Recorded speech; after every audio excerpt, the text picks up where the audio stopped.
அஸ்ஸலாமு அலைக்கும் வரஹ்மத்துல்லாஹ். அன்பிற்குரிய சகோதரர்களே, உணர்ச்சி பூர்வமான ஒரு வரலாற்று தகவலுக்கு பிறகு அடுத்த செய்திகளை பார்க்க இருக்கிறோம். நிர்வாக செய்கிறது சம்பந்தமாக பல விஷயங்கள் நாம தெரிந்து வைத்திருப்போம்.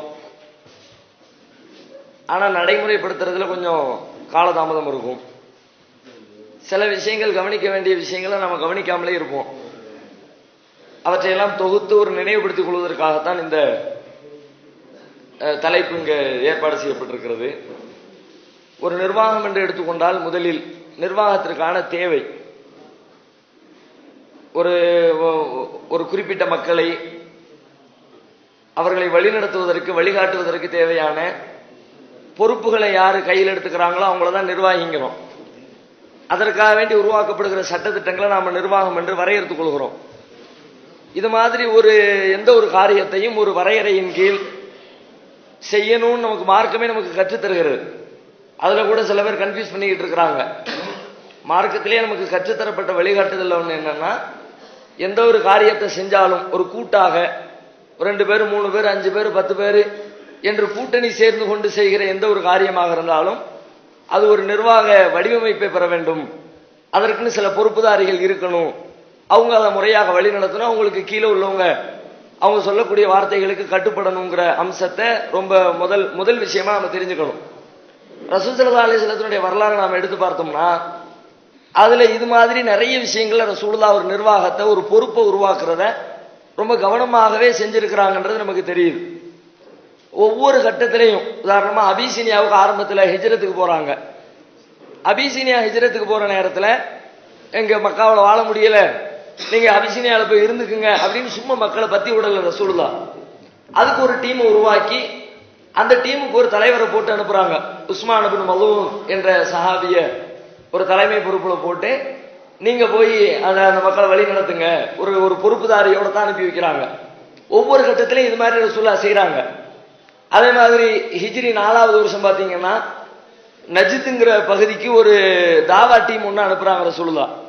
அங்க போய் நீங்க இஸ்லாமிய பிரச்சாரத்தை செய்யணும், மக்களுக்கு மார்க்கத்தை கற்றுத்தரணும் அப்படின்னு. அது மாதிரி கற்றுத்தருவதற்காக வேண்டி அனுப்பும் பொழுது அதுவும் ஒரு ஏனோதானோன்னு மக்களை அனுப்பி விடாம அதுக்கு ஒரு டீமை போட்டு அதுக்கு ஒரு தலைவரை நியமிச்சு இவருடைய தலைமையில போகணும் அப்படின்னு முன்திர் பின் அம்ர் என்று சொல்லப்படுகிற ஒரு சஹாபிய தலைவரா போட்டு நீங்க இந்த டீம் அழைச்சிட்டு போய் உங்கள் பகுதி மக்களுக்கு நீங்க தாவா பண்ணணும் அப்படின்னு அங்க ஒரு பொறுப்புதாரியை ரசூலுல்லாஹ் நியமிக்கிறாங்க. அதே மாதிரி ஹிஜ்ரி 9ல ஹஜ்ஜு கடமையாகுது. ஹஜ்ஜு கடமையை நிறைவேற்ற போறதுக்கு அபூபக்கர் சித்திக் தலைமையா போட்டு அபூபக்கர் சித்திக்குடைய தலைமையில போய் அந்த காரியத்தை நிறைவேற்றுங்க, அங்கேயும் ஒரு பொறுப்பை ஒரு ஆளுக்கு ரசூலுல்லாஹ் வழங்குற காட்சியை பார்க்கிறோம். அதே மாதிரி பத்ரு யுத்தம் நடக்குது. பத்ரு யுத்தம் நடக்கும்போது அது வரைக்கும் மதீனாவில் தலைவராக அங்குள்ள நிர்வாக பொறுப்புகளை கவனித்துக் கொண்டிருந்த ரசூல் ஸல்லல்லாஹு அலைஹி வஸல்லம் அவங்க யுத்தத்துக்காக வேண்டி வெளியில கிளம்பி வந்த உடனே அதை கவனிக்கிறதுக்கு ஆளு வேணுமே, மதீனாவுடைய நிர்வாகத்தை பொறுப்புகளை ஏற்று கவனிக்கிறதுக்கு அதுக்கு தனியா ஆளை நியமிச்சுட்டு தான் வெளியில வர்றாங்க. நம்ம நேற்று வரைக்கும் அங்க இருந்தோம், இன்னைக்கு அங்க இருக்கல, அதனால வேற ஆளை யாரையாவது நியமிப்போம். அப்துல்லா இப்னு உம்மி மக்தூம்ங்கிற சஹாபிய மதீனாவுக்கு பொறுப்புதாரியா நியமிச்சுட்டு அதுக்கப்புறம் ரசூலுல்லாஹ் பத்ருக்கு கிளம்பி வர்றாங்க. பத்ரு களத்துல கூட என்ன பண்றாங்க அப்படின்னா ஒவ்வொரு டீம் சின்ன சின்ன டீமா பிரிக்கிறாங்க. ஒவ்வொரு டீமுக்கும் ஒரு பொறுப்புதாரி ஒரு நிர்வாகியை போட்டு நீ இந்த டீமை நிர்வாகம் பண்ணணும், நீ இந்த டீமை நிர்வாகம் பண்ணணும். இப்படி தனித்தனியாக ரசூல் ஸல்லல்லாஹு அலைஹி வஸல்லம் ஒரு டீமுக்கு தலைவராக ஸுபைர் இப்னு அவ்வாம் அவங்கள ஒரு டீமுக்கு ரசூலுல்லாஹ் தலைவரா போடுறாங்க. அது மாதிரி மிக்தாத் இப்னு அம்ர் என்ற ஒரு சஹாபியை இன்னொரு டீமுக்கு ரசூலுல்லாஹ் தலைவரா போடுறாங்க. அவர் உஹது போர்க்களத்துல ஒரு டீமுக்கு முஸாப் இப்னு உமைர தலைவரா போடுறாங்க. இன்னொரு டீமுக்கு உஸைத் இப்னு ஹுலைர் அப்படிங்கிற ஒரு சஹாபியை நீ இந்த டீமை பொறுப்பேற்றுக்கணும், அது ஒரு தலைவரா போடுறாங்க. இப்படி ரசூல் ஸல்லல்லாஹு அலைஹி வஸல்லத்துடைய லெவல்ல பார்த்தோம்னா எந்த ஒரு கூட்டாக செய்யப்படுகிற எந்த காரியமா இருந்தாலும் அது எல்லாத்துக்குமே ஒரு நிர்வாகத்தை ரசூலுல்லாஹ் உருவாக்கித்தான் தலைமை ஒன்று இருக்கணும், நிர்வாக செட்டப் ஒன்று இருக்கணும். அந்த நிர்வாகத்தின் கீழ் தான் எல்லாரும் முறையாக இயங்கணுங்கிறத ரசூலுல்லாஹ் காட்டி கொடுத்துருக்காங்க. மூத்தா போருக்கு போறாங்க. ஏறத்தாழ ஒரு 3000 பேர் கொண்ட ஒரு படையை ரசூலுல்லாஹ் அனுப்புறாங்க. அப்போ முதல்ல ஒரு தலைவர் அனுப்புறாங்க, ஸைத் இப்னு ஹாரிஸாவை. போகும்போதே சொல்லி அனுப்புறாங்க, முதல்ல இப்ப ஸெய்த் இப்னு ஹாரிஸா உங்களுக்கு தலைவரா இருக்கிறாரு, ஒருவேளை போர்க்களத்தில் இவர் கொல்லப்பட்டு விட்டார் என்று சொன்னால் அடுத்து நீங்க ஜாஃபர் பின் அபி தாலிப் உங்க தலைவரா நியமிச்சுக்கீங்க அப்படிங்கிறாங்க. ஒருவேளை ஜாஃபர் பின் அபி தாலிபும் அங்க கொல்லப்பட்டு விட்டார் அப்படின்னு சொல்லி சொன்னா நீங்க அப்துல்லா பின் ரவாஹாவை உங்களுடைய தளபதியாக தலைவராக தேர்வு செய்து கொள்ளணும் அப்படிங்கிறாங்க. அப்துல்லா பின் ரவாஹாவும் கொல்லப்பட்டு விட்டார்னு சொன்னா நீங்களா ஒரு ஆளை கூடி யாராவது ஒருத்தர் தேர்ந்தெடுத்து வச்சுக்கணும். நான் ஒரு 3 பேரை கை காட்டி விட்டேன், அதுக்கு பிறகு ஆளு தேவைப்படுது, அவரும் கொல்லப்பட்டு விட்டார் என்று சொன்னால் நீங்க ஒரு ஆளை தேர்ந்தெடுக்கணுங்கிறாங்க. அதே மாதிரி அப்துல்லா பின் ரவாஹாவும் கொல்லப்படுறாங்க. மக்களாக கூடி சேர்ந்து காலித் பின் வலீத தலைமை பொறுப்புல நிப்பாட்டி வச்சுட்டு அவருக்கு கீழே அணிவகுத்து செயல்படுறாங்க.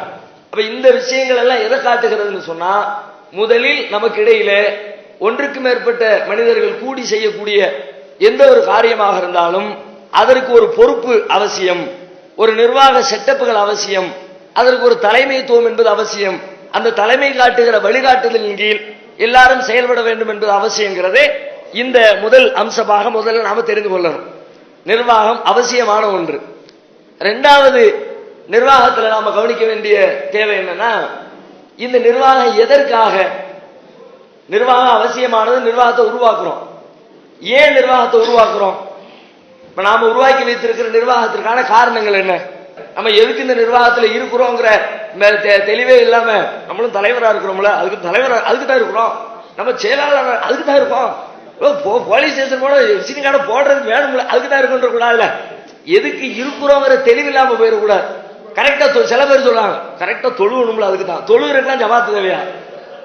ஜமாத்துல இருக்க போய் தான் தொழுகிறேன்னா அப்ப நீ முஸ்லிமே இல்லையே. என்ன லெவல்ல சொல்றது? ஜமாத்துல இருந்தா தான் தொழுவேன், ஜமாத்துல இருந்தா தான் நோன்பு வைப்பேன். சில பேர் அப்படிலாம் இருக்கிறாங்க. நம்ம கூட நிர்வாகத்துல இருக்கும் பொழுது மார்க்கத்தை கடைபிடிச்சவங்க பதவியில இருந்து தூக்குனதுக்கு பிறகு அதை அட்ரஸ் எல்லாம் போயிட்டான். தாடி கீடி எல்லாத்தையும் மலிச்சு விட்டு எதுக்குற அது ஜமாத்து பொறுப்புல இருந்தோம் வச்சிருந்தோம், இப்பதான் ஒண்ணும் இல்லையே. இப்படியான ஆட்கள் எல்லாம் இருந்தா நாசமா போயிடும். அவன் ஜமாத்துக்கு தகுதியானவர் கிடையாது, அவர் நிர்வாகத்தில் இருக்கக்கூடாது. இப்ப ஏன் நாம் நிர்வாகத்தில் இருக்கணும் என்பது தெரிந்து கொள்கிறார். முதலில் நாம் நம்மளவில் மார்க்கத்தை கடைபிடிப்பதற்கு ஒரு ஜமாத்து தேவையில்லை, எந்த ஒரு அமைப்பும் தேவையில்லை, ஒரு நிர்வாகம் தேவையில்லை. நான் என்ன அளவில் நான் தொழுகையை கடைபிடிக்கணும், டெய்லி 5 நேரம் தொழுகணும். அதுக்கு நம்முடைய மாநில பொதுக்குழு கூடி எல்லாம் தீர்மானம், கையை தூக்கு, எத்தனை பேர் தூக்கலாம், தொழலாம் தொழக்கூடாது எல்லாமே கேட்டு ஏகோபித்த அடிப்படையில் வந்து கொண்ட 2000 பேரில் 1800 பேர் தொழ வேண்டும் என்று சொல்லி கை தூக்கிய காரணத்தினால் இது ஏற்றுக்கொள்ளப்பட்டு தீர்மானமாக்கப்படுகிறது. சீல அடிச்சு தலைவர் கையெழுத்து போட்டு அடுத்த நாள் இருந்தா தொலை போகணுமா? அதுக்கு தொழுகை, அதுக்கு ஜமாத்து தேவையில்லை. அதை அல்லாவே சொல்லிவிட்டா குர்ஆன் இருக்கு, ஃபாலோ பண்ணிட்டு போய்கிட்டே இருக்க வேண்டியதான். நான் நோன்பு வைக்கணும், அதுக்கு நிர்வாகம் கட்டுப்பட்டு முடிவு எடுத்து அதுக்கப்புறம் தான் நோன்பு வைக்கணுமா? தேவையில்லை. ஹஜ்ஜு செய்யணும், அதுக்கு நிர்வாகத்துக்கு ஏதாவது சம்பந்தம் இருக்குதா? தேவையில்லை. அப்ப நான் என்ன அளவில் மார்க்கத்தை கடைபிடிப்பதற்காக இந்த அமைப்பை நாம் உருவாக்கவில்லை, அதற்கு ஒரு அமைப்பும் தேவையில்லை. வேறு எப்ப அமைப்பு தேவைப்படுகிறது?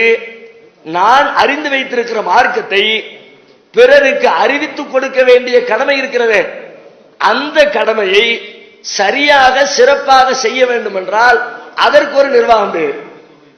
நிர்வாகத்திற்கான மிக முக்கியமான அவசியம் என்னன்னா, நான் மார்க்கம் தெரிஞ்சிருச்சு, தொழுகணும் தெரிஞ்சிருச்சு, தர்காவுக்கு போக கூடாதுன்னு தெரிஞ்சிருச்சு, ஷிர்க் வைக்க கூடாது தெரிஞ்சிருச்சு, மௌலூத் ஓத கூடாது தெரிஞ்சிருச்சு, இப்படி எவ்வளவோ பாவங்கள் செய்யக்கூடாதுங்கிறது எனக்கு தெரிஞ்சு போச்சு. எனக்கு தெரிந்த இந்த செய்தி எனக்கு தெரியாமல் இருக்கிற ஊர்ல இருக்கிற லட்சக்கணக்கான மக்களுக்கு நான் சொல்ல வேண்டும். அதை சிறப்பான முறையில் சொல்வதாக இருந்தால் தனியாக இருந்து கொண்டு சொல்ல முடியாது, ஒரு கூட்டாக இருந்தால்தான் சொல்ல முடியும். அப்பதான் அதுல பல நன்மைகள் அதிகமா கிடைக்கும். தனியா இருந்து சொன்னோம்னா தனியா இருந்து கூட சொல்லலாம், சொன்னா என்ன ரிசல்ட் ஏற்படுமோ அதை விட கூட்டாக இருந்து கொண்டு சொன்னால் மிகப்பெரிய ரிசல்ட் ஏற்படும். இப்ப நான் நினைக்கிறேன், ஒரு மணி நேரத்தை ஒரு நாளைக்கு ஒதுக்கி யாராவது ஒருத்தருக்கு இந்த ஷிர்க்கை பத்தி பேசணும், தாவா பண்ணணும், ஷிர்க்ல இருந்து அவங்களை விடுபடுவதற்காக வேண்டி மார்க்கத்தை பத்தி அவங்களுக்கு எடுத்து சொல்லணும்னு நான் நினைக்கிறேன். அப்படி நினைச்சா இந்த 1 மணி நேரத்தில் எத்தனை, நான் ஒரு தனி நபரா இருந்து கொண்டு நினைக்கிறேன், எவ்வளவு பேருக்கு என்னால் அந்த தாவா பண்ண முடியும்? எங்க வீட்டுக்கு பக்கத்து வீட்டுல இருக்கிறவர்கிட்ட போய் அவர் தர்காவுக்கு போனாருன்னா அவர்கிட்ட போய் சொல்லுவேன். எங்க கடைக்கு வர்ற யாராரு ஒரு வியாபாரி யாராவது கடைக்கு வர்றாரு, வர்றவற்றை கொஞ்சம் நேரத்தை ஒதுக்கி சொல்ல முடியும். ஒரு ஆள்கிட்ட சொல்லுவேன், 2 ஆள்கிட்ட சொல்லுவேன், 5 ஆள்கிட்ட சொல்லுவேன். தனி நபரா இருந்தா அதே நம்ம ஒரு டீமா சேர்ந்து கொண்டோம், ஒரு நிர்வாகியாக ஒரு கூட்டமைப்பை உருவாக்கி கொண்டோம் என்று சொன்னால் அப்ப என்ன ரிசல்ட் ஏற்படும்? சாதாரண மனுஷனா இருந்து கொண்டு ஒரு ஆளுக்கு 1 மணி நேரத்துல தாவா செய்தனால் ஒரு கூட்டமைப்பில் ஒரு அங்கமாக வந்து விட்ட பிறகு அந்த 1 மணி நேரத்துல 1000 பேருக்கு தாவா பண்ண முடியும். பண்றமா இல்லையா? இன்னைக்கு ஆயிரக்கணக்கான பேரை கூட்டி வைத்துக் கொண்டு ஆயிரக்கணக்கான பேர் மத்தியில அற்புதமா ஏதேனும் ஒரு இஸ்லாமிய கருத்துக்களை சொல்லிடுறோம். எப்படி சொல்ல முடிஞ்சது? தனி மனுஷனா இருந்தது 1000 பேருக்கு சாத்தியமா? கூட்டமைப்பா இருக்க போய் நீ விளம்பர வேலை பாரு, நீ மைக் செட்டு பாரு, நீ வாகன ஏற்பாடு பாரு, நீ ஒரு வேலை பாரு, ஆளாளுக்கு ஒவ்வொரு வேலையை பிரித்து கொண்டு ஒவ்வொருத்தரும் ஒவ்வொரு வேலையை செஞ்சு திடல்ல 1000 பேரை கொண்டு உட்கார வச்சாச்சு. பேசுறவர் 1 மணி நேரம் பேசுறாரு. அப்ப எல்லாரும் சேர்ந்து செய்யும் பொழுது அதிகமான மக்கள் குறைந்த வேலையை செய்து அதிக பயனை பெறுவதற்கு வாய்ப்பு இருக்கிறது. அதிகமான முறையில மக்களிடத்துல தாவா செய்யலாம். அது மட்டும் இல்ல, தனிநபரா தாவா செஞ்ச அப்படின்னு சொன்னா அதை அதனுடைய எதிர்ப்புகளை கடைசி வரைக்கும் என்னால தாங்க முடியுமா முடியாதான்னு சொல்ல முடியாது. பிரச்சாரம் பண்ணும்போது பிரச்சனை வரும். அடிச்சு தூக்கி ஆஸ்பத்திரியில போட்டுட்டான். மறுநாளே பிரச்சாரத்துக்கு சமாதி கட்டியாச்சு, முடிஞ்சு போச்சு. ஒரு ஊருக்கு போறோம், எத்தனை ஊர்ல போய் அடி வாங்கிட்டு தெம்பா நிக்கிறோம்ல, இன்னைக்கு எப்படி நிக்க முடியுது? இத்தனை ஊர்ல அடி வாங்கி நிக்கானே எப்படி முடியுது? அடிபட்ட உடனே தூக்கி கொண்டு போய் ஆஸ்பத்திரியில போடுற 4 பேர் இருந்தியல்ல, அடிச்சுட்டானுயா போச்சா போட்டு அடிச்சு நொய்த்தா காலி விண்டான உள்ள இருக்குது. பயங்கர பீதி, பயங்கரமான பிரச்சனை. என்ன ஆச்சுன்னு தெரியல. ஆளாளுக்கு வந்து சேர்ந்தான். அவர் தூக்கி கொண்டு போய் ஆஸ்பத்திரி போடு, மருத்துவம் பாரு, அதை பாரு, இதை பாரு, நல்ல குளுக்கோஸ் ஏற்றி இப்ப திரும்பவா மீண்டும் எவ்வளவு அடிக்கிறான்னு பாத்துருவோம். அப்போ நம்ம தனிநபராக இருந்தால் தொடர்ச்சியா செய்ய முடியாது. அதுல ஏற்படுற பிரச்சனைகளை கடைசி வரைக்கும் என்னால ஏத்து நிக்க முடியாது. கூட்டமைப்பா இருந்தோம்னா அதை எனக்கு தோல் கொடுப்பாங்க, எல்லாரும் சேர்ந்து அந்த பிரச்சனைகளை எதிர்கொள்ளலாம். அநியாயமா அடிக்க வரும்பொழுது பாதுகாப்பா நிக்கலாம். என்னடா தப்பு பண்ணணும், போலீஸ்காரன் தூக்கி கொண்டு உள்ளதுக்கு வைப்பான். நம்ம போய் நின்று ஃபைட் பண்ணுவோம். ஏன் உள்ள வச்ச? நான் ஒரு ஆள் சொன்னோம்னு சொன்னா உள்ள தூக்கி வச்ச பிறகு என் பேச்சு எடுபடாது. உள்ள தூக்கி வச்ச பிறகு போலீஸ்காரன் பூச்சிக்காலால மிதிப்பான். அதுதான் வாங்கிட்டு நடக்கணும். ஆனா நீங்க 10 பேரா இருந்தோம்னா என்ன ஆகும்? ஒரு பேரை உள்ள வச்சானா 9 பேர் வெளியே சண்டை போடுவோம். ஏன் உள்ள வச்சேங்கால? அவர் என்ன செஞ்சாரு? அவர் என்ன தப்பு பண்ணாரு? கொள்ளையடிக்க சொன்னாரா, ஏமாத்த சொன்னாரா, பிராட் பண்ணாரா? கரெக்டா தானே சொன்னாரு. அதுக்கு நீ சன்மானம் கொடுக்கணுமா, அதை விட்டுவிட்டு ஜெயிலத்துக்கு அடைப்பியான்னு சொல்லிவிட்டு வெளியில ஃபைட் பண்ணி தொடர்ச்சியாக நம்முடைய தாவா நடைபெறுவதற்கு அது ஒரு வாய்ப்பாக அமையும். அப்ப நாம புரிந்து வைத்திருக்கிற மார்க்கத்தை பிறருக்கு எடுத்து சொல்வது நம்ம மீது கடமை. அந்த கடமையை சரியா செய்யணும்னா அதற்கு ஒரு கூட்டமைப்பு இருந்தால்தான் செய்ய முடியும். தனிநபராக இருந்து கொண்டு சிறப்பாக செய்ய முடியும். சிறப்பான முறையில மௌத்து வரைக்கும் கடைசி வரை நாம நீடித்த அந்த காரியத்தை செய்ய முடியாதுங்கிற காரணத்தினால அந்த தேவைக்கு நமக்கு ஒரு ஜமாத்து தேவைப்படுகிறது. அடுத்து என்ன? அநியாயங்களை எதிர்த்து எத்தனையோ போராட்டங்கள் நடத்துறோம். எத்தனையோ கோரிக்கைகளை அரசாங்கத்தில் வைக்கிறோம். நான் வைக்க நினைக்கிறேன் இடஒதுக்கீடு நம்ம சமுதாயத்துக்கு வாங்கி கொடுக்கணும், அப்பதான் சமுதாயம் முன்னேறும். எனக்கு நல்லா தெரியுது. நான் தனி நபரா இருக்கிறேன். போய் ரோட்ல உட்கார்ந்து ஒரு பெரிய கொடியை பிடிச்சுக்கிட்டு அதை எனக்கு ஒரு பதாகையை கட்டி வச்சுக்கிட்டு தனியா நின்றுக்கிட்டு கொடுத்துடு இடஒதுக்கீடு கொடுத்துடு அப்படின்னா யார் அவன் ரோட்ல டிஸ்டர்பா இருக்கிறான், போக்குவரத்து இடைஞ்சல் பண்ணிடுறான், தூக்கி கொண்டு உள்ள போடுறான், உள்ள போட்டு சமாதி கட்டிடுவாங்க கவர்மெண்ட். ஒத்த ஆளா இருந்தா கோரிக்கை ஏற்றுக்கொள்ளப்படாது, அப்படியே ஆளை முடிச்சு போடுவாங்க. 1000 பேரை திரட்டி கொண்டு நிப்பாட்டணும்னா அதுக்கு கோரிக்கைக்கு வெயிட் உண்டு, அந்த காரியத்தை நிறைவேற்ற முடியும், பவர் கிடைக்கும். அப்ப இது மாதிரி நம்முடைய அநியாயங்களை எதிர்த்து போரிடுகிற போராட்டங்களாக இருந்தாலும் நம்முடைய சமுதாய நன்மைக்காக வேண்டி நாம வைக்கிற கோரிக்கைகளாக இருந்தாலும் அதை எல்லாத்தையும் சரியா செய்யணும்னா அதற்கு ஒரு டீம் இருந்தால்தான் செய்ய முடியும். இதுக்காகத்தான் நாம இந்த அமைப்பு உருவாக்குறோம். இந்த அமைப்புல ஒருத்தர் சேர்ந்த உடனே அவருக்கு நேரடியா சொர்க்கத்துக்கு அல்ல டிக்கெட் கொடுத்துட்டான் அப்படி அர்த்தம் கிடையாது. அதுக்கான நோக்கமும் கிடையாது. இதற்கான வேலைகள் என்று சில வேலைகள் இருக்கிறது. இந்த காரியத்தை சிறப்பா செய்யறதுக்கு ஒரு அமைப்பு வேணும். அதுக்கு தான் நம்ம அமைப்பு நிர்வாகத்தை உருவாக்குகிறோம். 2வது அம்சம். முதல் அம்சம் நிர்வாகம் என்பது அவசியம். நிர்வாகம் இல்லாமல் இயங்கக்கூடாது. ஒவ்வொரு கட்டத்திலும் ரசூலுல்லாஹ் ஒரு நிர்வாகத்தை உருவாக்கித்தான் மக்களுக்கு வழிகாட்டி இருக்கிறார்கள். 1. 2வது அம்சம், அந்த நிர்வாகம் ஏன் என்று சொன்னால் நாம் அறிந்த மார்க்கத்தை பிறருக்கு அறிவிப்பதற்கும் சமுதாய போராட்டங்களை முன்னெடுத்து நடத்துவதற்கும் ஒரு கூட்டமைப்பு இருந்தால்தான் அதை சிறப்பாக செய்ய முடியும். அதற்காகத்தான் இந்த நிர்வாகத்தை உருவாக்குகிறோம். 2வது பாயிண்ட். பாயிண்ட் நம்பர் 3, 3வது பாயிண்ட். இப்பதான் நம்ம நிர்வாகத்துடைய செயல்பாடுகளுக்குள்ள போறோம். நிர்வாகம் உருவாக்கியாச்சு, தலைவர் போட்டாச்சு, செயலாளர் போட்டாச்சு, பொருளாளர் எல்லாத்தையும் ஏற்பாடு பண்ணியாச்சு. நமக்குன்னு பல வேலைகளை நம்ம செய்வோம். பல வேலைகள் நம்ம ஜமாத்துக்குன்னு சில அஜெண்டாக்களை வைத்திருக்கிறோம். எத்தனையோ வேலைகளை ஆய்வு செய்து செய்வோம். நாம செய்கின்ற எந்த வேலையாக இருந்தாலும் எல்லா வேலையுமே முறையான ஆலோசனையின் அடிப்படையில் நடக்கணும். பல இடத்துல கோளாறு சைத்தான் எங்க வர்றாங்கன்னா, பல ஜமாத்துகள், பல அமைப்புகள் அல்லது நமக்கு இடையிலேயே பல கோளாறுகள், ஒரு கிளை உறுப்பினர்களுக்கு இடையில, ஒரு மாவட்ட உறுப்பினர்களுக்கு இடையில எங்க விரிசல் வருகிறது அப்படின்னு நம்ம தேடி பார்த்தோம்னா பல காரணங்களினால் விரிசல் வருது. அதுல மிக முக்கியமான ஒரு காரணம், அவர் என்னங்க ஒருத்தரையும் ஒண்ணு கேட்கறது இல்ல, அவர் ஆயிரத்தி அவனை செஞ்சுக்கிறார் வச்சுக்கிறார். என்னங்க கொஞ்சம் கூட ஈடுபாடு இல்லாம இருக்கிறிய, என்ன விஷயம், யாரு கேட்கிறாங்கிறிய, என்னத்தையோ பெரிய அவர் தான் பெரிய மெத்த பிடிச்ச மேலாய மாதிரி என்னத்தையாவது முடிவு எடுக்கிறாரு, அறிவிச்சு விடுறாரு, நம்ம கிடந்து தலையில சுமக்க வேண்டியதா இருக்குது என்று சொல்லி நம்மிடத்தில் ஆலோசனை கேட்கவில்லை என்பதைத்தான் பலரும் மிக முக்கியமான குற்றச்சாட்டா வைக்கிறாங்க. தலைமை பொறுப்புல இருக்கிறவங்க, மாவட்ட தலைவரா இருக்கிறவங்க, செயலாளரா இருக்கிறவங்க தம்மோடு இருக்கிற சக நிர்வாகிகளுடைய கருத்துக்களை கேட்டு முறையான ஆலோசனை கூட்டத்தை கூட்டி இந்த காரியத்தை செய்ய வேண்டும் என்று அவர்கள் முடிவெடுக்கவில்லை.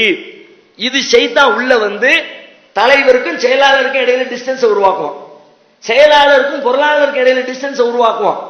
அது ரொம்ப ரொம்ப கவனமா ஃபர்ஸ்ட் நாம கவனிக்க வேண்டிய மிக முக்கியமான அம்சம், எந்த காரியத்தை செய்தாலும் முறையாக ஆலோசித்து ஆலோசனை கூட்டங்களை கூட்டி நிர்வாக மட்டத்தில் அமர்ந்து முடிவெடுத்த பிறகுதான் அது சின்னஞ்சிறிய காரியமோ பெண்ணும் பெரிய காரியமோ அற்பமான காரியம் நீங்க நினைப்பீங்க, அதனுடைய விளைவு பெரிய மாற்றத்தை ஏற்படுத்திவிடும். ரொம்ப பெரிய காரியம் நினைப்பீங்க, விளைவு ஒண்ணுமில்லாத அற்பமானதா மாறி போயிடும். ஆகையினால எந்த காரியத்தை செஞ்சாலும் முறையாக ஆலோசித்து தான் செய்ய வேண்டும். இத மார்க்கத்தினுடைய கடமை. இது ஏதோ நம்ம நிர்வாகம் ஜமாத்து சொல்லுது நீங்க நினைக்க கூடாது. ஜமாத்து இதை எப்படி சொல்லுகிறது, ஜமாத்துடைய நிர்வாகம் ஏன் இதை சொல்லுதுன்னா அல்லாஹ் இதைத்தான் சொல்லி தரான் நமக்கு. மூமின்களுடைய பண்புகளை பத்தி சொல்லும் பொழுது வல்லதி இஸ்தஜாபு லிரப்பிஹிம் வ அகாமுஸ் ஸலாத்த வ அம்ருஹும் ஷூரா பைனஹும் வ மிம்மா ரஸக்னாஹும் யுன்ஃபிகூன். ஒரு இறை நம்பிக்கையாளர்களுடைய நல்ல பண்புகளை பத்தி அல்லாஹ் பட்டியல் போட்டுட்டு வரும் பொழுது அவங்க தொழுகையை கரெக்டா நிலைநிறுத்துவாங்க. தங்களுக்கு இடையில எந்த காரியம் செய்தாலும் ஆலோசனை செய்துதான் அதை செயல்படுத்துவார்கள். நீங்க நான் யார்கிட்ட கேட்க வேண்டியது இருக்கு, இவனை கேட்கற இவனு பெரிய அறிவாளியா, நமக்கு தெரிஞ்ச விஷயம் கூட இவனுக்கு தெரியாது, இவனை எல்லாம் கூட்டி வைக்கவான்னு பல இடத்துல பல பேர் அசால்ட்டா இருக்கிறீங்க. ஆனா அது நிர்வாக செட்டப்பே குலைச்சுப்படும். நிர்வாகம் போயிடுச்சு என்று சொன்னால், நிர்வாகிகளுக்கு இடையில ஒத்துழைப்பு கெட்டு போச்சு என்று சொன்னால் நீங்க மறுமையில கிடைக்கிற அந்த பெரிய நன்மை பெற முடியுமா? நிர்வாகத்தினால் ஏற்படக்கூடிய எல்லா விதமான நன்மைகள் நீங்க இழந்துருவீங்களே. அப்ப நிர்வாக செட்டப் குலையக்கூடாது என்று சொன்னால் முதல்ல எதை செஞ்சாலும் ஆலோசனை பண்ணுங்க. இது மார்க்கத்தினுடைய கடமை நினைங்க. அல்லாஹ் நமக்கு கிடைக்கக்கூடிய கட்டளை நம்ம புரியணும். இன்னும் சொன்னா ரசூல் ஸல்லல்லாஹு அலைஹி வஸல்லம் அவங்கள பார்த்து அல்லாஹ் ஒரு கட்டளை போடுறான், ஓ ஷாவிருஹும் ஃபில் அம்ர், நபியே உங்களுடைய காரியத்துல அவர்களிடத்திலே நீங்கள் ஆலோசனை செய்யுங்கள். ஆச்சரியமா இருக்கு. உண்மையில நம்ம லெவலை எல்லாம் விட ரசூலுல்லாஹ் எவ்வளவு பெரிய மேல இருந்தாங்க. ரசூலுல்லாஹ்வுடைய கருத்தை விட ஒரு சிறந்த கருத்து, அவர்களை விட ஒரு பெரிய அறிவாளி, ரொம்ப ரொம்ப நுணுக்கமா சிந்திக்கிற ஒரு ஆள் இருக்கிறாங்கன்னு நம்ம கற்பனை பண்ண முடியுமா? நபிகள் நாயகத்துடைய தோழர்கள்ல ரசூலுல்லாஹ் சொன்ன கருத்துக்கு மாற்று கருத்து சொல்ற யாராவது இருப்பாங்களா? ரசூலுல்லாஹ் ஆலோசனை செய்ய வேண்டிய அவசியம் என்ன வந்துச்சு? மார்க்க ரீதியான விஷயத்தை ஆலோசனை பண்ண மாட்டாங்க. ஏன்னா அல்லாஹ் சொல்லுவான், அல்லாஹ்வே கட்டளை இட்டுருவான். தொழுன்னு சொன்னதுக்கு பிறகு எப்பா தொலைவா வேண்டாமான்னு ஆலோசனை கிடையாது. அவங்க ஒரு நிர்வாகம் பண்ணாங்களே, அவங்க ஒரு ஜனாதிபதியா இருந்தாங்களே, அந்த ஜனாதிபதிக்கு உண்டான அந்த நிர்வாக விஷயத்துல ரசூலுல்லாஹ் சமுதாய மக்களிடத்தில் ஆலோசனை கேட்பாங்க. அல்லாஹ்வே கேளுங்க, ஓ ஷாவிருஹும் ஃபில் அம்ரி, நீங்க ஆலோசனை கேட்கத்தான். ரசூலுல்லாஹ்வுக்கு இந்த ஆர்டர்னா வேற என்ன, நம்ம எல்லாம் ஏமாத்துறோம், நமக்கு சொன்னதுக்கு ஓரத்தில் வச்சிடலாம். இந்த இணை இருப்பித்தலை பத்தி சொல்லும்போது சொல்லுவோம்ல, அல்லாஹ் ரசூலுல்லாஹ் பார்த்து சொல்லும் போது அவளுக்கு நபியே நீர் இணை கற்பித்தாலும் உம்முடைய நல்லறங்களும் பாழாய் போய் விடுங்கிறான். ரசூலுல்லாஹ்வுடைய நல்லறத்தையே ஓச்சுக்கிட்டான் அப்படின்னா நம்ம எல்லாம் ஏமாத்துறோம் நினைப்போம்ல, அதே மாதிரி ஆர்டர் தான் இங்க சொல்றான். ரசூலுல்லாஹ்வுக்கு கட்டளை போடுற, நீங்க ஆலோசனை பண்ணுங்க, நீங்க மக்களிடத்துல கருத்து கேளுங்க. இன்னும் சொல்வதா இருந்தா ரசூல் ஸல்லல்லாஹு அலைஹி வஸல்லம் கருத்து கேட்க வேண்டிய இடத்துல இல்லவே இல்லை சமுதாய மக்களோடு கம்பேர் பண்ணும்போது. ஏன்னா ரசூலுல்லாஹ் என்னத்தை சொன்னாலும் தலையாட்டுவாங்களே, தப்பாவே சொன்னாலும் தலையாட்டுவாங்களே. இன்னைக்காவது நம்ம அப்படி தலையாட்டி பொம்மைகள் கிடையாது. தப்பா சொன்னா என்ன ஏதுன்னு கேள்வி கேட்போம். ரசூலுல்லாஹ் விஷயத்துல எப்படி, அவங்க நிர்வாக மேட்டர்ல நல்லாவே தெரிஞ்சு ரசூலுல்லாஹ் சொல்றது ஒரு நல்ல அறிவார்ந்த விஷயம் இல்ல, இது ஏத்துக்க கூடாது, ஏத்துக்கிட்டா நமக்கு கேடு என்று தெரிந்தால் கூட சஹாபாக்கள் மாற்று கருத்து சொல்ல மாட்டாங்களே. அப்படிப்பட்ட நேரத்திலையும் ரசூலுல்லாஹ்வுக்கு அல்லாஹ் ஆர்டர் பண்றா, நீங்க ஆலோசனை கேளுங்க. நாம கூட பல தடவை கேள்விப்பட்டிருப்போம், இந்த பேரித்தம்பழங்களுக்கு இடையில ஒட்டு வைக்கிற பிரச்சனை இருக்குல்ல. மதீனாவுக்கு வந்த புதுசுல பேரித்தம்பழங்களுக்கு இடையில ஒட்டு வச்சாங்க. அப்போ ரசூலா வைக்காதீங்கன்னாங்க. சஹாபாக்கள் வைக்காம விட்டுட்டாங்க. மறு வருஷம் விளைச்சல் குறைஞ்சு போச்சு. என்னப்பா விளைச்சலாம் குறைஞ்சிருச்சுன்னு கேட்டாங்க. நீங்க தானே வைக்க கூடாது, அதனால தான் விட்டுவிட்டோம் அப்படின்னாங்க. ஆனா இதுல இவ்வளவு மேட்டர் இருக்கு எனக்கு தெரியாதுப்பா, உங்க மேட்டர் நீங்களே பாத்துக்கங்கன்னு போயிட்டாங்க. இதுல இருந்து என்ன விளங்குது? ரசூலுல்லாஹ் சொன்ன தப்புன்னு சஹாபாக்களுக்கு தெரியத்தானே செஞ்சிச்சு. இவங்க சொல்ற மாதிரி கேட்டோம்னா அடுத்த வருஷம் நமக்கு விளைச்சல் இருக்காது, நல்லாவே தெரியும். தெரிஞ்சாலும் கேட்டாங்கல்ல. இப்படி கட்டுப்படுகிற இடத்துல சஹாபாக்கள் இருந்த நேரத்திலும் கூட ரசூலுல்லாஹ் தன்னுடைய தோழர்களிடத்துல ஆலோசனை செய்தார்கள் என்றால் நாம எம்மாத்திரம் செய்யணுமா இல்லையா? பல பேர் இந்த ஆலோசனை அலட்சியப்படுத்துறாங்க. மாவட்ட நிர்வாகம் என்னைக்கு கூடிச்சுன்னு கேட்டா 3 மாசத்துக்கு முன்னாடி உள்ள தேதி கை காட்டுற ஆட்கள்லாம் இருக்கு. மாவட்ட நிர்வாகிங்கிற ஒரு சின்ன வட்டம், மாநில நிர்வாக அளவுக்கு ஒரு பெரிய வட்டம் இல்ல, ஒரு சின்ன வட்டம். 3 மாசத்துக்கு முன்னாடி கூடணும், 6 மாசத்துக்கு முன்னாடி கூடணும். 6 மாசத்துக்கு இடையில எவ்வளவு பிரச்சனை வந்திருக்கும், எவ்வளவு மேட்டர் பேச இருந்திருக்கும். அதையெல்லாம் பேசாம எப்படி நீங்க செஞ்சீங்க? எப்படி உங்களால செய்ய முடியுது? அனஸ் ரலியல்லாஹு அன்ஹு அறிவிக்கிறாங்க, தம்முடைய காரியங்களில் நபிகள் நாயகம் ஸல்லல்லாஹு அலைஹி வஸல்லம் அவர்களை போன்று எதற்கெடுத்தாலும் ஆலோசனை கேட்கிற ஒரு மனிதரை என் வாழ்நாளில் நான் கண்டதே இல்லை. எதை பத்தி வேணாலும் கேட்பாங்க, மார்க்கத்தை பத்தி கேட்க மாட்டாங்க. மார்க்கம் தவிர்த்த விஷயங்கள் எதா இருந்தாலும் ரசூலுல்லாஹ் மாதிரி சின்ன சின்ன விஷயத்துக்கும் ஆலோசனை கேட்கிற ஆளை நான் கண்டதே இல்லை. ரசூலுல்லாஹ்வுடைய பணியாளர் சொல்லுகிறார், அனஸ் ரலியல்லாஹு அன்ஹு சொல்றார். அப்ப இதுல நாம கவனம் செலுத்தினால் பல பிரச்சனைகளுக்கு அங்கே முற்றுப்புள்ளி வச்சுவோம். நமக்கு இடையில இருக்கிற கம்யூனிகேஷன் கேப்புங்கிறாம பேசுறாங்களே, தொடர்பு, ஒரு தகவல் தொடர்பு, இந்த தகவல் தொடர்பினால் ஏற்படக்கூடிய பஞ்சாயத்து பிரச்சனை எல்லாமே ஒரு நிமிஷத்துல அடி வாங்கும். நீங்க அடிக்கடி கூடி அமர்ந்து உங்களுடைய எந்த காரியத்தையும் ஆலோசனை செய்து முடிவெடுக்க வேண்டும். இது மார்க்கத்தில் கவனிக்க வேண்டிய, நிர்வாகத்தில் கவனிக்க வேண்டிய முதல் முக்கியமான அம்சம். ரெண்டாவது என்ன அப்படின்னா, இதனால ஏற்படுற நன்மைகளை நீங்க யோசிக்கணும். ஆலோசனை செய்யறதுனால கிடைக்கிற பெனிஃபிட் என்னன்னு தெரிஞ்சா எல்லாரும் ஆலோசனை பண்ணிடுவோம். என்ன பெனிஃபிட்? உதாரணமா இந்த மாசம் ஒரு பொதுக்கூட்டம் போடுவோம், பொதுக்கூட்டம் போடுவோம்னு முடிவெடுத்தா ஒத்த ஆள் தனியா போட முடியுமா? பொதுக்கூட்டம் போடணும்னு முடிவெடுத்தால் அது கூட இருக்கிற நிர்வாகிகள், மக்கள் எல்லாருடைய ஒத்துழைப்பும் கிடைச்சாப்ப ஒரு காரியத்தை சிறப்பா செய்ய முடியும். தனி மனுஷனா இருந்துகிட்டு எல்லா காரியத்தையும் செய்ய முடியாது. அப்ப எல்லாருடைய ஒத்துழைப்பு உங்களுக்கு கிடைக்கணும்னா நீங்க ஆலோசனை செஞ்சா ஒத்துழைப்பு கிடைக்கும். ஆலோசனை செய்யாம நீங்க முடிவெடுத்து பாருங்க, உங்களுக்குள்ளேயே எத்தனை பஞ்சாயத்து வச்சிருப்பீங்க. ஒவ்வொருத்தரும் உங்களுக்கு பக்கத்தில் இருக்கிற நிர்வாகிகளோடு இந்த பிரச்சனை இல்லாம பெரும்பாலும் இருக்க மாட்டாங்க. என்ன நம்மள்ட்ட கேட்காம போயிட்டாரு, நம்ம எதுக்கு இதுல வேலை செய்யணும் என்று கேட்ட முடிவெடுத்திய போன போடுவார் நிகழ்ச்சி எடுக்கிற நேரத்தில். என்னங்க இது ஆளே காணும், மக்கள்லாம் வந்துட்டாங்க, எங்க போனீங்க, செயலாளர் இருக்கிறீங்க, துணை செயலாளர் வந்து வேலையை பார்க்கறது இல்லையா? இவர் முணங்குவார், எங்கள்கிட்ட கேட்டா பொதுக்கூட்டத்தை பண்ணிய, எங்கள்கிட்ட கேட்டா ஆளை ஏற்பாடு பண்ணிய, எங்கள்கிட்ட கேட்டா அந்த ஸ்பாட்டை முடிவு பண்ணிய, நீங்களா பண்ணி என்னமோ பண்ணி தொலைங்கன்றுவார். அப்ப மக்களுடைய ஒத்துழைப்பு உங்களுக்கு வேணும்னா நீங்க மசோரா பண்ணினா தான் ஒத்துழைப்பு கிடைக்கும். அடுத்து அதே மாதிரி மசோராவில் நீங்க உங்களை பெரிய அறிவாளி நினைப்பீங்க, ஆனா உங்களை விட பெரிய அறிவெல்லாம் அற்பமானவர்கள் வந்து கிடைக்கும். நீங்க பெரிய ஜீனியஸ், நம்மளை விட பெரிய அறிவாளி இல்ல நினைக்கலாம். அப்படி நினைத்தால் ஒண்ணுமில்லாத அற்பமானவர்களிடமிருந்து, படிப்பறிவில்லாதவர்களிடமிருந்து, சமுதாய நாகரிகம் தெரியாதவர்கள் நாம யாரை கருதுகிறோமோ அவர்களிடமிருந்து கூட நாம நினைச்சு வச்ச கருத்தை விட சிறந்த கருத்து கிடைக்குமே. நீங்க அதை இழந்து விடுவதற்கான வாய்ப்பு ஏற்பட்டுருமே. நீங்க மசோரா பண்ணலாட்டி நான் ஏதோ ஒரு தப்பான கருத்தை நல்ல கருத்து நினைச்சுக்குது. கூடி உட்கார்ந்து பேசினா அதுல இருக்கிற பிளஸ் மைனஸ் தெரியும். ஆனா நம்ம விவரம் தெரியாம இந்த தேதியை முடிவு பண்ணிவிட்டோமே, ஆகஸ்ட் 7ஆம் தேதி கூட்டம் போட்டு முடிவு பண்ணிவிட்டோமே, ஆகஸ்ட் மாசம் ரமலான் மாசமால இருக்குது கவனிக்கலையே. அப்ப ஒருத்தர் கவனிச்சு சொல்லுவார், 4 பேர் கூடி உட்கார்ந்தா அவர் கவனிச்சு சொல்லுவார். அப்ப அந்த பிரச்சனைகள் சிறந்த கருத்து கிடைப்பதற்கு வாய்ப்பு இருக்கிறது. அது அதை விட பெரிய மேட்டர் என்னன்னா, நாம எடுக்கிற எல்லா காரியமும் ஜெயிக்கும்னு சொல்ல முடியாது. பல காரியங்கள் தோல்வியை தழுவும். ஏன்டா இதை செஞ்சோம்னு நினைக்கிற மாதிரி எல்லாம் பல நேரங்களில் முடிவு அமையும். அது மாதிரி ஒரு தோல்வியை கொண்டு போய் நம்ம செஞ்ச காரியம் தோல்வியை தழுவிடுச்சுன்னு வச்சுக்குவோம்.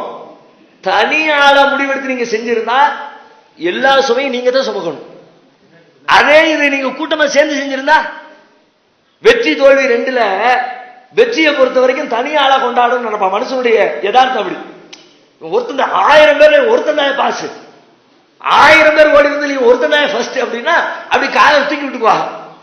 1000 பேர்ல இவன் ஒருத்தன் தான் ஃபெயில்னு சொல்லுங்க, எப்படி இருக்கும் அவனுக்கு? அவனை தாங்கிக்கவே முடியாது. ஒருத்தன் வெற்றி பெற்றா அது சந்தோஷமா இருப்பான், ஒருத்தன் தோல்வி அடைஞ்சா ரொம்ப பெரிய கவலையா இருக்கும். அதே ஒரு 10 பேர் தோல்விருக்கட்டும், பரவாயில்ல, நமக்கும் கம்பெனிக்கு 9 பேர் இருக்கிறாங்கல்ல, சமாதானம் ஆயிடும். நீங்க எடுத்த காரியம் தோல்வி அடைஞ்சிச்சுன்னு வச்சுக்குவோம், ஒத்த ஆளா முடிவு எடுத்திருந்தீங்கன்னா பஞ்சாயத்து எல்லாம் உங்களை திட்டிப்பான். அன்னைக்கே சொன்னா போற இடம் பூரா திட்டம், கிளையில திட்டுமா, மாவட்டத்தில் திட்டுமா, மாநிலத்தில் எங்க போனாலும் ஏன் நீ ஏன் எப்படி செஞ்ச, நீ ஏன் எப்படி செஞ்ச, எங்க பார்த்தாலும் கேள்வி கேட்டு மண்டை டார்ச்சரா போயிடும்.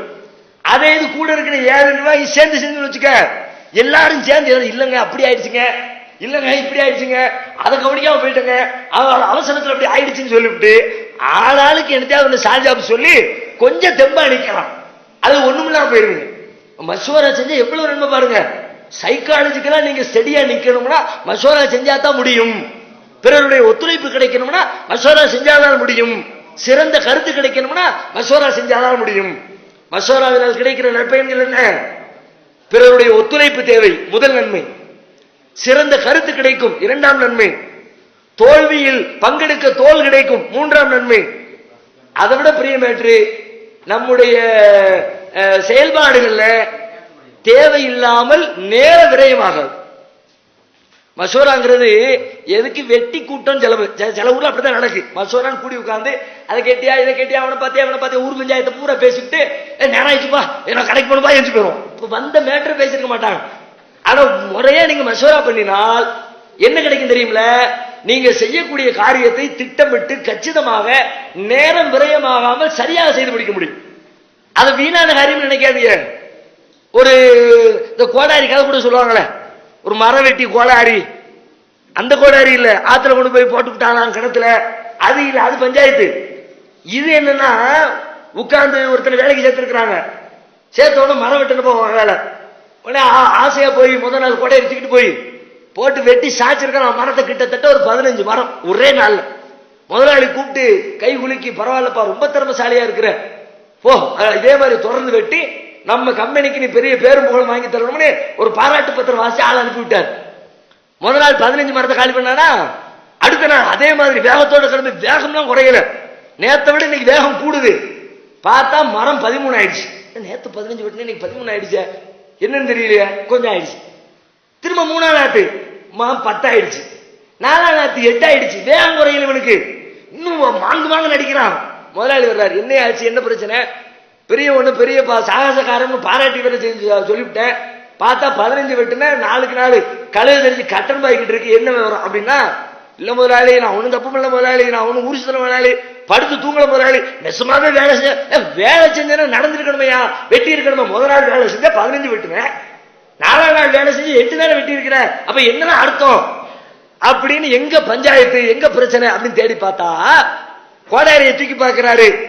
கோடாரியை தூக்கி பார்த்துட்டு முதலாளி கேட்காரு, கோடாரிய கூறு என்னைக்கு கூறு தீட்டுன?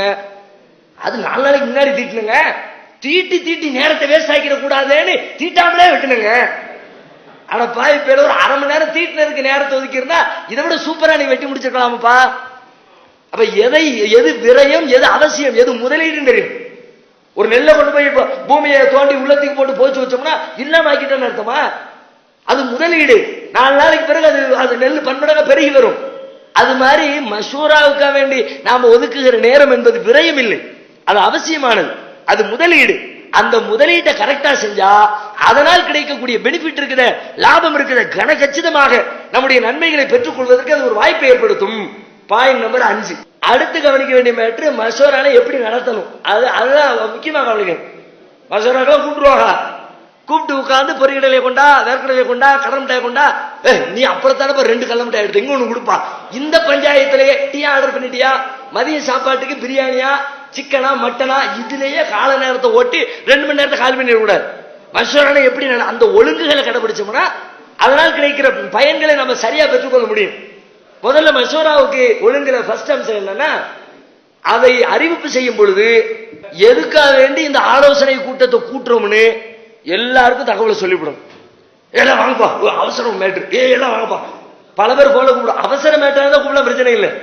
சும்மா சாதாரணமா மாதாந்திர கூட்டம் கூடும்போது கூட எல்லாரும் வாங்க பேசிக்குவோம் அப்படின்ற வேண்டியது, இப்படி சொல்லக்கூடாது. மஷூராவுக்கு நிர்வாக கூட்டத்திற்கு நீங்கள் அழைப்பு விடுத்தால் அந்த அழைப்பு திட்டமிட்ட அடிப்படையில் இன்ன காரியத்தினால் இன்ன காரணத்திற்காக நாம அடுத்த மாசம் பொதுக்கூட்டம் நடத்துற தீர்மானிச்சிருக்கிறோம். அந்த பொதுக்கூட்டம் சம்பந்தமாக முடிவெடுப்பதற்கு யாரை அழைப்பது, எத்தனை மணி வரை நிகழ்ச்சி நடத்துவது, எத்தனை பேச்சாளர்களை கூப்பிடுவது, எல்லா விஷயத்தையும் தீர்மானிக்கிறதுக்கு தான் கூப்பிடுறோம். வாங்க, எதை சொன்னாலும். அல்லது ஒரு இடம் வாங்க இருக்கிறோம், இந்த இடத்தை எவ்வளவு காசு கொடுத்து வாங்குறது, எவ்வளவு ஸ்கொயர் ஃபீட் வாங்குறது, அதுக்கு என்னென்ன முயற்சிகள் எடுக்கிறது, இதுக்காகத்தான் சொல்லிவிட்டு அஜெண்டாவை அழைப்புதலில் தெளிவாக குறிப்பிடணும். அழைப்புதல்ல குறிப்பிடணும்னா அது என்ன லெட்டர்ல பிரிண்ட் பண்ணி கொடுக்கணும், அது மட்டும் இல்ல. போன்ல சொன்னாலும் போன்ல தகவலை சொன்னாலும் அதை குறிப்பிட்டு இதுக்காக வாங்கன்னு சொல்லணும். இது முதல் அம்சம். இது சொன்னா என்ன தெரியுமா, சொன்ன பிறகு அதை கேட்கிறவங்களுடைய வேலை என்னன்னா அவங்க அதுக்கு தகுந்த மாதிரி தங்களை தயார்படுத்திட்டு வரணும். ஏன்னா ஒரு விஷயம் சம்பந்தமா பேசுறதா இருந்தா திடீர்னு வந்து பேசுறது முடியாது. முதல்ல அது சம்பந்தமான தகவல்களை கேதர் பண்ணிட்டு இதுல என்னென்ன பிரச்சனை எல்லாம் இருக்கு எல்லாரும் சிந்திக்கணும். அது சம்பந்தமான எல்லா தகவல்களையும் சேகரித்துக் கொண்டு வந்து நீங்க உட்கார்ந்தாதான் மசோரா முழுமை பெறும். ஆனா நாம் பார்த்த வரைக்கும் 99.999 எத்தனை 9 போடணுமோ போட்டுங்க. லாஸ்ட்ல ஏதாவது ஒரு பேருக்கு நாங்க பண்றோம் யாராவது சொல்லிவிட கூடாது, அதுக்காண்டி ஒரு பாயிண்ட் ஒண்ணு மிச்சம் வச்சுக்கோங்க. யாருமே இப்படி தகவல்களை முறையாக சேகரித்துக் கொண்டு வந்து மசோரா செய்வது கிடையாது. இப்ப நம்ம சொல்ற செய்திகள் இருக்கிற இது ஏதோ நகைச்சுவைக்கோ ஒருத்தர் குறை சொல்லிக் கொள்வதற்கோ உண்டான மெசேஜ் இல்ல. இதை ஒன்னே கவனிச்சோம்னா முஸ்லீம்னா ஒன்னே கவனிக்கிறவனா இருக்கும், ஒவ்வொன்னையும் பெர்ஃபெக்டா இருக்கணும்.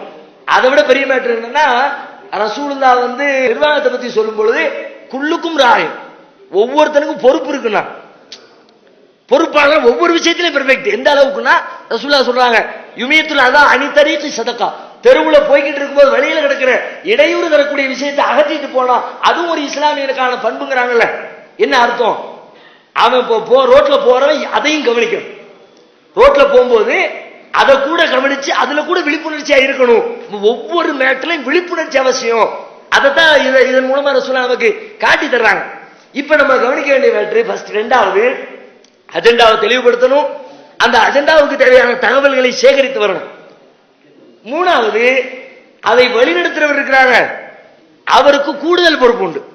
யார் தலைவராக இருந்து அந்த அஜெண்டாவை அறிவிச்சு அதுக்காக நீ மக்களை அழைக்கிறாரோ அவருக்கு கூடுதல் பொறுப்பு என்னன்னு கேட்டா மத்தவங்க எடுத்துட்டு வரத்தான் வேணும், வர்றாங்க வரல, இவர் கம்பல்சரி எந்த அஜெண்டாவை கையில கொண்டு வந்திருக்கிறாரோ அது குறித்த பூரண அறிவு இல்லாமல் வந்து உட்காரவே கூடாது. அப்படி இல்லாட்டி நீங்க கூட்டாது வேஸ்ட். நீங்க கூடி உட்கார்ந்து பேசி டீயை குடிச்சு 10 ரூபாய் காலி பண்ணதோடு மிச்சமே தவிர அதனால் எந்த புண்ணியமும் கிடையாது. தலைவர் போஸ்ட்ல உட்கார்ந்து மக்களை கூட்டுறியா, எந்த மேட்டருக்கு கூட்டுறியோ ஃபுல் அப்டேட் இருக்கும். வெள்ளை அடிக்கணும் ஒரு பிரச்சனை, அலுவலகத்துக்கு வெள்ளை அடிக்கணும், உட்கார்ந்து யோசிக்கணும். வெள்ளை அடிக்கிற பிரச்சனையை பேசுவோம் வாங்கன்னு கூப்பிடுறதுக்கு முன்னாடி தலைவர் என்ன பண்ணணும், வெள்ளை அடிக்கிற சம்பந்தமா என்னென்ன பிரச்சனை இருக்கு, சபையில இதை பேசும்போது என்னென்ன கேள்வி வரும், அந்த கேள்விக்கு நாம எப்படி நம்ம தயாரித்துக் கொள்வது, எல்லா இன்ஃபர்மேஷன் முதல்ல கேதர் பண்ணணும். வெள்ளை அடிக்கிறது சும்மா அடிச்சிட முடியுமா, வெள்ளை அடிக்கிறதுனா சாமான எல்லாம் எங்க வைக்கிறது அது ஒரு கேள்வி வரும், எத்தனாம் தேதி வெள்ளை அடிக்கிறது அது ஒரு கேள்வி வரும், அந்த தேதியை தேர்ந்தெடுக்கிறதுல ஏதாவது நிகழ்ச்சி இருக்குதா, நோம்பு மாசமா இருந்தா அந்த நேரத்தில் போய் வெள்ளை அடிக்கிறேன்னு சொல்லி மக்கள் வரக்கூடிய மக்களை சிரமப்படுத்திடக்கூடாது, என்னைக்கு வெள்ளை அடிக்கலாம் அதை தெரிஞ்சு வச்சிருக்கணும், எந்த குவாலிட்டியில வெள்ளை அடிக்கிறது அது தெரிஞ்சு வச்சிருக்கணும், இதுக்காக வேண்டி எவ்வளவு பணம் செலவழிக்கலாம் அது தெரிஞ்சு வச்சிருக்கணும். அதுக்கு முன்னாடி ஒருத்தரை கூப்பிட்டு எப்ப இது எவ்வளவு ஆகும், 2000 ரூபாய் ஆகுமா, இந்த குவாலிட்டியில அடிச்சா எத்தனை, இது இந்த பெயிண்ட் அடிச்சோம்னா எத்தனை வருஷத்துக்கு நிற்கும், அது எல்லாத்தையும் தொகுத்து வச்சிருக்கணும். எல்லாத்தையும் ரெடி பண்ணி வச்சுக்கிட்டு எல்லா கருத்துக்களையும் மோத விட்டு அதுல இறக்கூடிய ஒவ்வொரு கேள்விக்கும் எனக்கு திடீர்னு இப்படி கொண்டு வந்து விட்டிய, அது வெள்ளை அடிக்கிறேன் 20,000 30 ரூபா நம்ம பில்டிங் அப்படிமா, அதெல்லாம் ஒண்ணும் இல்லப்பா 5000 ரூபாய் ஆகும், நான் கேட்டுவிட்டேன் பதில் சொல்ல ரெடியா இருக்கணும். அல்லது என்ன ஆகும் அப்படின்னு சொல்ல 20,000 எவ்வளவு ஒருத்தர் கேட்டு விட்டுருவான், 25 30 25 ஆகும், அப்பம் சரி வராமல் இருக்குப்பா, கூட்டத்தை ரத்து பண்ணி விடுவான். 2 நாள் கழிச்சு அடுத்த போய் கேட்டாலும் தெரியும் 5000 ரூபாய் அடிச்சு விடுறாங்க, இது ஒரு பெரிய மேட்டராமா. கூறு கேட்ட அவன் பேச்சை கேட்டுவிட்டு நம்ம கூட்டத்தை கேன்சல் பண்ணி விட்டோமே. பின்னாடி யோசிப்பதை விட முதலிலேயே தலைவருக்கு பொறுப்பு இருக்கு, வழி நடத்துறவர் இந்த இன்ஃபர்மேஷனை அது தகவலை வந்து தெரிந்து வைத்துக் கொண்டுதான் வரணும். இதுக்கு மட்டும் இல்லை, இது நான் மசூராவுக்கு சொன்னாலும் கூட எல்லா விஷயத்துக்கும் இது பொருந்தும். ஒரு நிர்வாகியா இருக்கிறவரு எல்லா விஷயத்தையும் அப்டேட்டா வச்சிருக்கணும். அவருக்கான கடமையும் கூட. ஏன் ரசூலுல்லாஹ்வுடைய பாலிசி எப்படி பாருங்க, சின்ன சின்ன மேட்டர் அப்படி கேட்டு கேட்டு கேட்டு உள்ள வாங்கி வச்சுக்குவாங்க. ஒரு நாள் ஒரு வீட்டுக்கு போறாங்க, ஒரு சிட்டுக்குருவி செத்து போச்சு, விஷயத்தை சேகரிச்சு மண்டையில ஏற்றி வச்சுக்கிறாங்க. ஒரு சின்ன பிள்ளை உமைர்னு பேரு, அனஸ் ரலியல்லாஹு அன்ஹு இருக்கிறாங்கல்ல, ரசூலுல்லாஹ்வுடைய வேலை பார்த்த அவருடைய தம்பி, சின்ன பிள்ளை, சின்ன குழந்தை, அவர் சிட்டுக்குருவி வளர்த்துக்கிட்டு இருந்தாரு. ஒரு நாள் வீட்டுக்கு போனா வீட்டுல ஆள் ரொம்ப கவலையா உட்கார்ந்துருக்கிறார். அவர் கவலைக்கு என்ன காரணம்னு இங்க விசாரிக்கிறாங்க வீட்டுக்காரங்கள்ட்ட. என்ன மேட்ரு, ரொம்ப ஆள் பாக்குறதுக்கு ரொம்ப ஒரு மாதிரியா இருக்கிறாங்கள புள்ள அப்படின்னு சொல்றாங்க. வளர்த்துட்டு இருந்தாமல சிட்டுக்குருவி, அந்த சிட்டுக்குருவி செத்து போச்சு. அந்த மேட்டரை கேதர் பண்ணிட்டு அவன்கிட்ட போய் அடுத்து, யா அபா உமைர் மாஃபாலன் நுகை, உமைர் என்ன பாச்சு, சிட்டுக்குருவி என்ன பாச்சு, என்ன பிரச்சனை? சிட்டுக்குருவி செத்ததெல்லாம் ஒரு தலைவர் தெரிஞ்சு வச்சுக்கணும் மேட்ரா, தெரிஞ்சுக்கணும். தலைவரா இருக்க ஆசைப்பட்டா, நிர்வாகியா இருக்க ஆசைப்பட்டா, நல்ல செயலாளர் நிர்வாகியா இருக்கலாம். நீங்க உங்களுக்கு செயலாளர் தான் போடுவாங்க, பொருளாளர் தான் போடுவாங்க, துணை செயலாளர் தான் போடுவாங்க. ஆனால் உங்கள் பொறுப்பை திறம்பட எல்லா விஷயங்களையும் சரியாக கையாண்ட நிர்வாகி என்று நீங்கள் இருக்க விரும்பினால், கண்டதுகளில் கிடைக்கிறதையெல்லாம் சேர்த்து உள்ள போட்டா தான் முடியும்.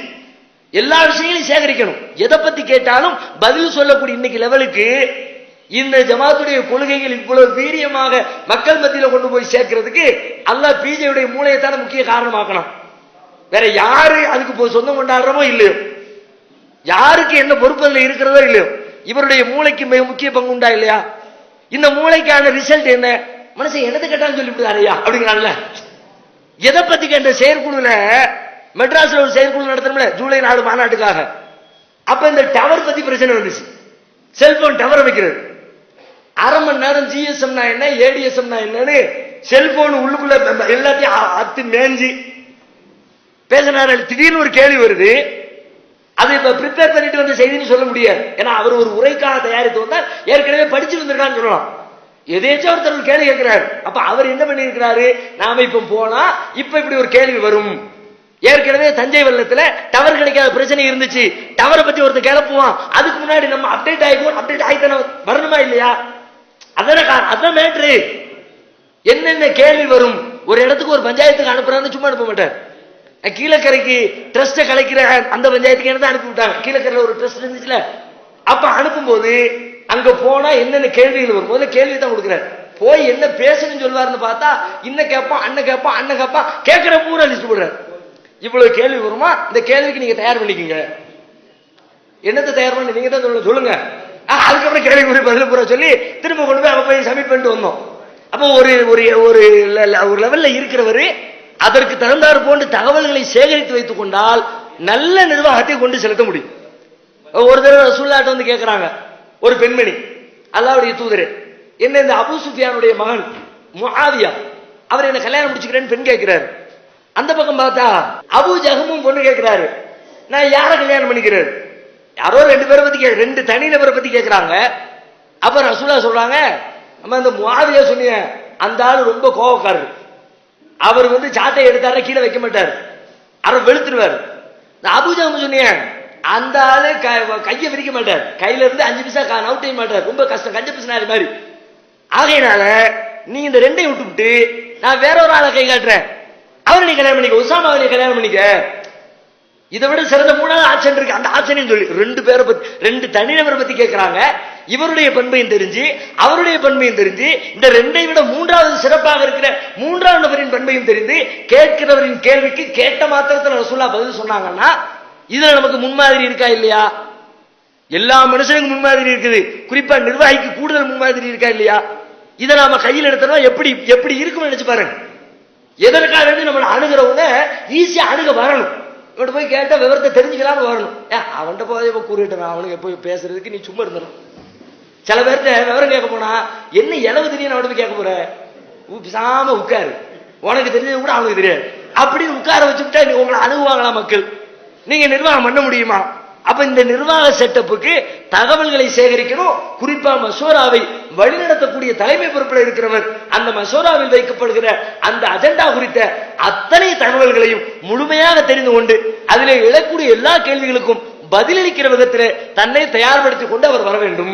4வது பாயிண்ட், குறித்த நேரத்தில், நேரம் பஞ்சுவாலிட்டி, நேரத்தில் துவங்குவது.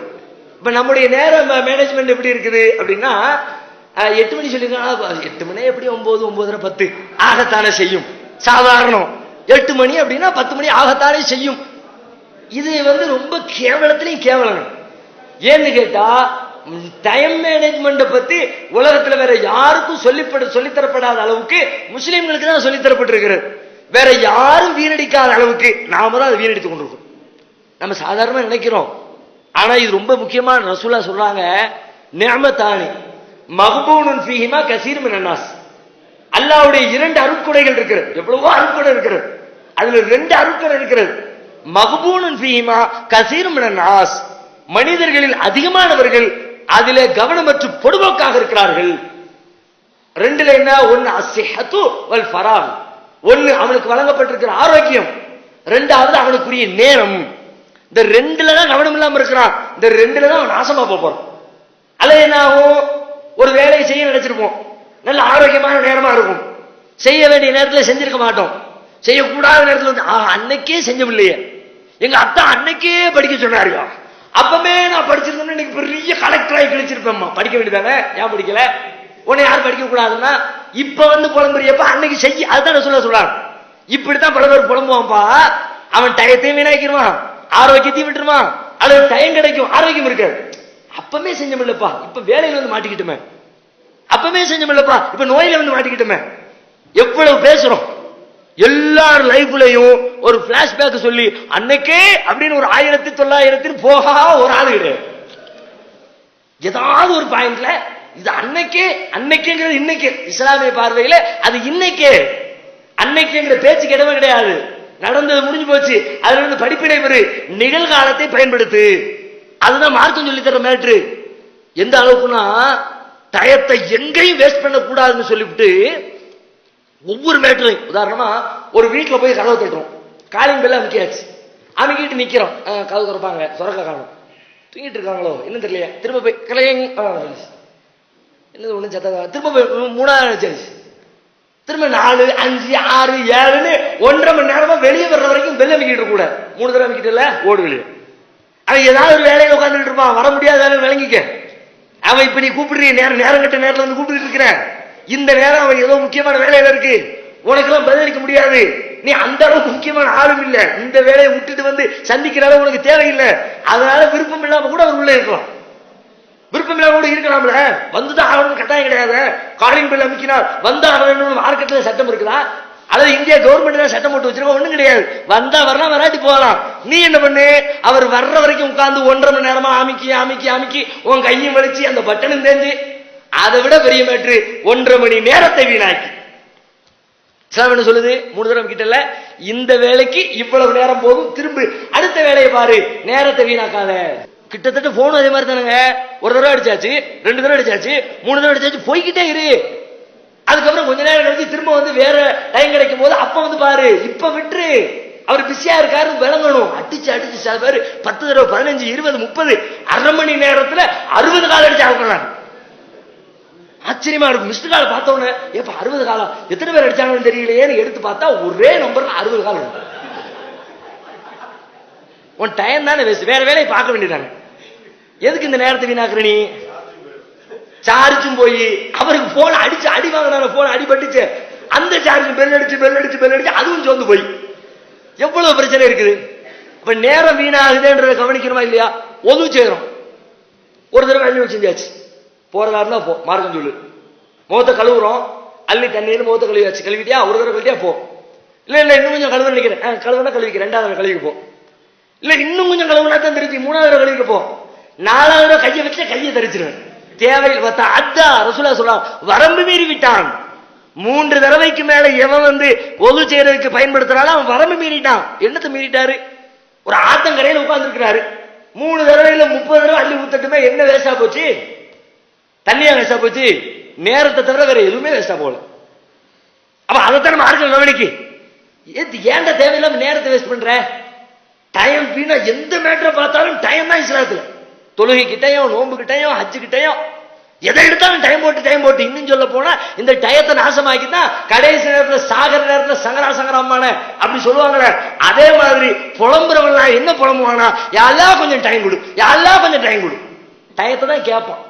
அதான் அல்லாஹ் சொல்லிவிட்டா. அப்ப டைம் கேட்கறதுக்கு இப்பவே டைம் கொடுத்துருக்கிறோம்ல, எடுத்துக்கங்க. லவ்லா அஹ்ர்தனி இலா அஜலின் கரீப், கொஞ்சம் டைம் கொடுங்களேன். மரண நேரத்திலே கெஞ்சுவார்கள். ஃபஅஸ்ஸதக வஅகும் மின சாலிஹீன், நான் தர்மம் செய்து நல்லறங்கள் செய்து நல்லவனாக வந்து விடுகிறேன், கொஞ்சம் டைம் கொடுங்களேன். அல்லாஹ் கேட்பான், மறுமையிலும் பேரு கேட்பானா, டைம் கூட அல்லாஹ். நீ சொல்லுகிற வாய் வார்த்தை இது, இதையெல்லாம் ஏத்துக்க முடியாது.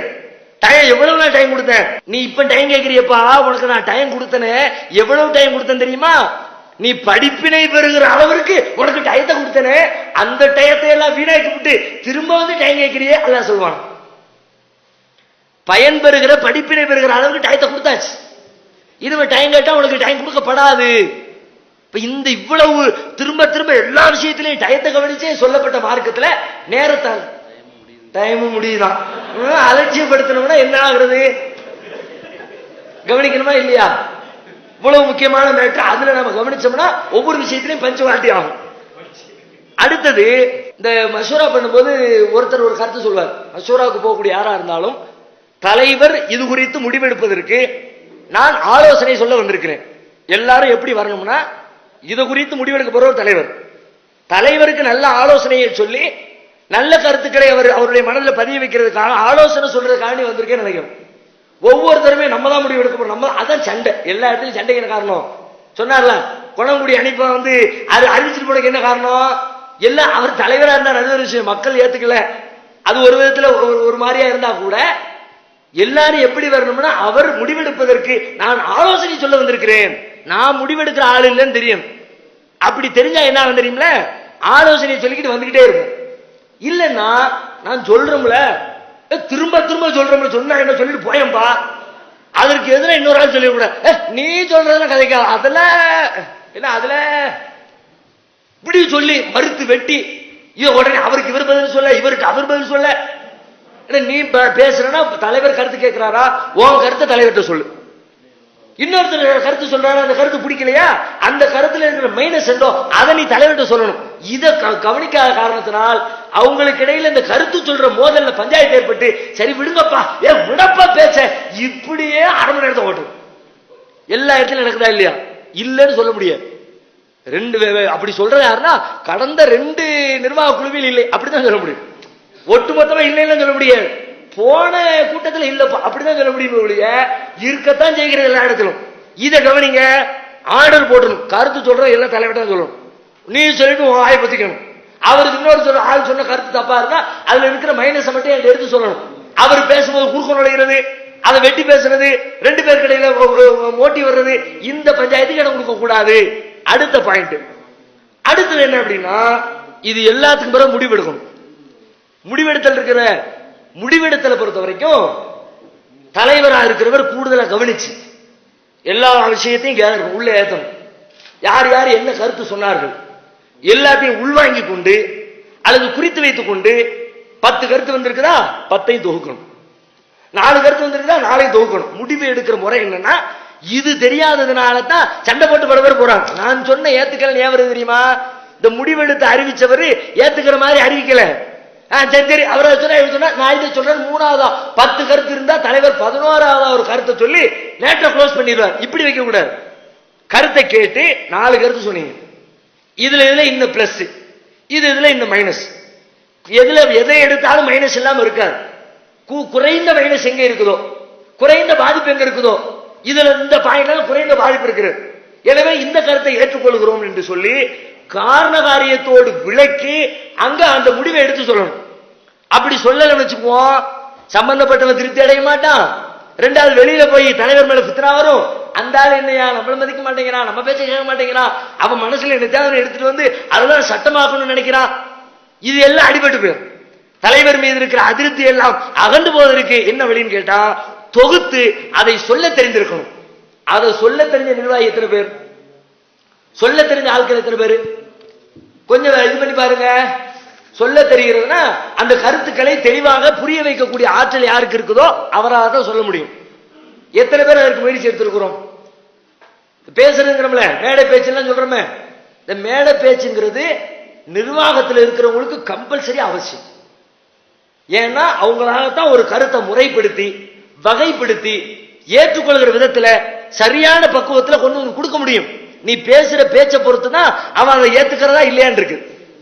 பல பொதுக்குழுவை நீங்க பார்த்திருப்பீங்க, எல்லாம் ஒரு மாதிரி போய்கிட்டு இருக்கு ரூட்டு, கூடும் கூடாது, கையை தூக்காது. திடீர்னு ஆஜான் பாபா ஒருத்தர் வந்து நிற்பாரு, 10 நிமிஷம் டோட்டலா எல்லாம் அல்லாஹ் அக்பர். நடந்திருக்கா இல்லையா? எத்தனை பொதுக்குழுவை சந்திச்சிருக்கிறோம். காரணம் என்ன? வசியம் பண்ணிட்டார் அப்படின்னு நான் சொல்ல வரல. அந்த கருத்திலே இருக்கிற உண்மையை, யதார்த்தத்தை, தேவையை நாம் புரிகிற விதத்திலே நமக்கு புரிய வைத்தார்.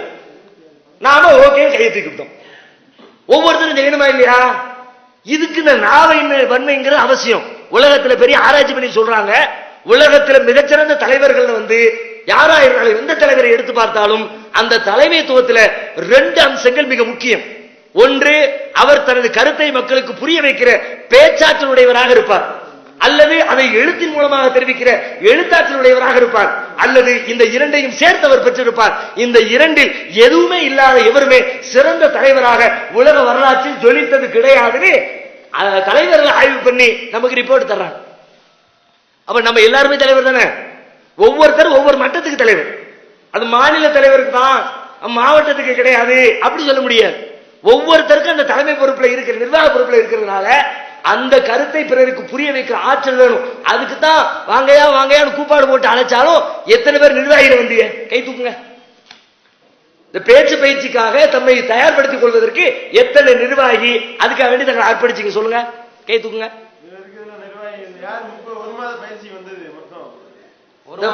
பேச்சு பயிற்சி 1 மாச பயிற்சி எல்லாம் நடத்தணுமே.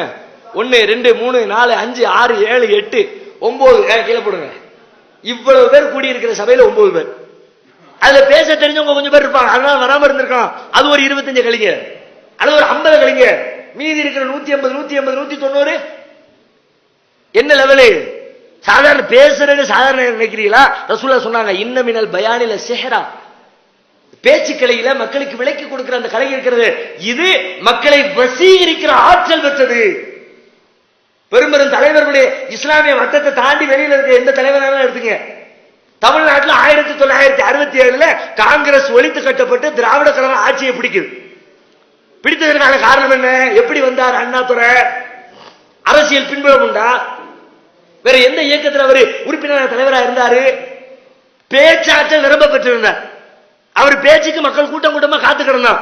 பேச்சின் மூலமாகவே மக்களை வசியப்படுத்தி ஒரு ஆட்சிக்கு சொந்தக்காரனா மாறி போயிட்டார். எத்தனை பேரை காட்டுறது மாதிரி? பேச்சின் மூலமாக மக்களை வென்றெடுத்தவர்கள் ஜாஸ்தி.